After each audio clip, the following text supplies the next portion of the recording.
สวัสดีครับเรียกหนูว่าไอ้จ๊าบตรงนี้มีแต่คนเท่ๆมีแต่คนเฟี้ยวๆมีแต่คนจับๆแล้วพี่จะยังไงดีครับถ้าหนูอยากจะเลี้ยงยีราฟเคยเลี้ยงแมวแล้วมันไม่เท่ไม่ใช่หนูมันไม่ใช่จ๊าบ Good day everyone.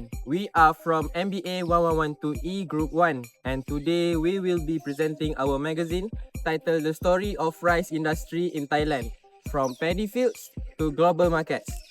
Thailand is one of the largest rice producers and exporters in the world, which is why it is often called the world's rice bowl. Rice is not only the country's main food source, but it also contributes greatly to employment, exports, and economic growth. In this presentation, we will explain how microeconomics concepts can be applied to Thailand's rice industry.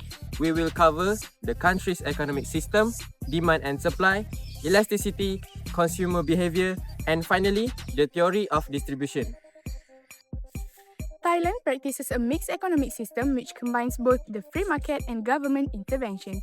Farmers are free to decide what and how much rice they want to produce based on market prices. At the same time, the government supports the industry by providing subsidies, irrigation system, infrastructure, and price guarantee policies to ensure stable production.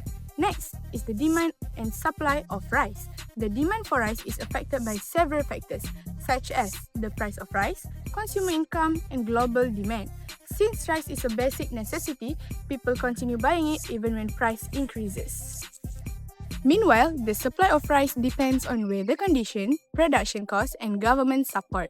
Good weather and lower production costs help farmers produce more rice. The market reaches equilibrium when the quantity demanded equals to the quantity supplied.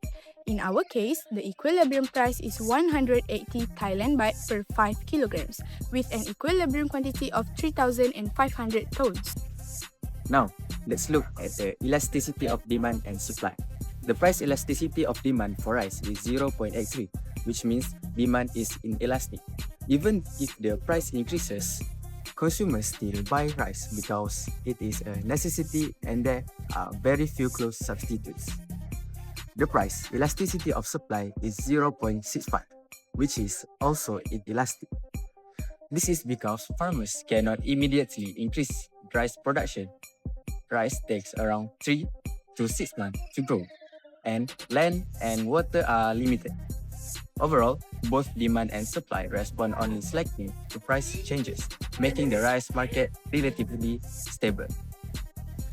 There are also a few factors that affect the elasticity of demand. First, rice is a necessity, so people will still buy it even if the price goes up. Second, rice is affordable, so a small price increase does not affect consumers very much. Third, there are very few substitutes, so people cannot easily replace rice with other foods. Now, for the elasticity of supply. First, rice takes about 3 to 6 months to grow, so farmers cannot increase supply immediately. Second, land, water, and labor are limited, so production cannot expand quickly.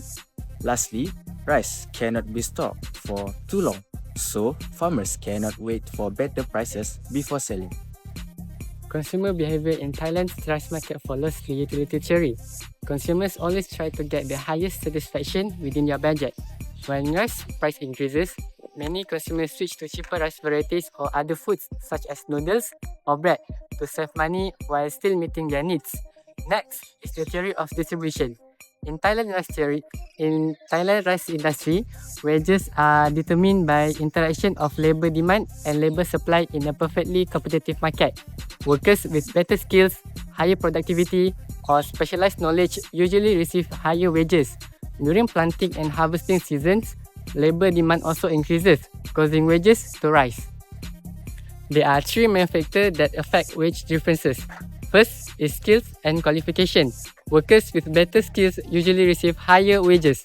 Second is labor demand and supply. During planting and harvesting seasons, more workers are needed, so wages increases. Lastly, productivity. Workers who produce more or work more efficiently are usually paid more. Thank you, ALIF. In conclusion, Thailand's rice industry is an excellent example of how macroeconomic theories work in real life. We learn that demand and supply are influenced by factors such as prices, income, weather, production costs, and global demand. Both demand and supply are price inelastic because rice is an essential product.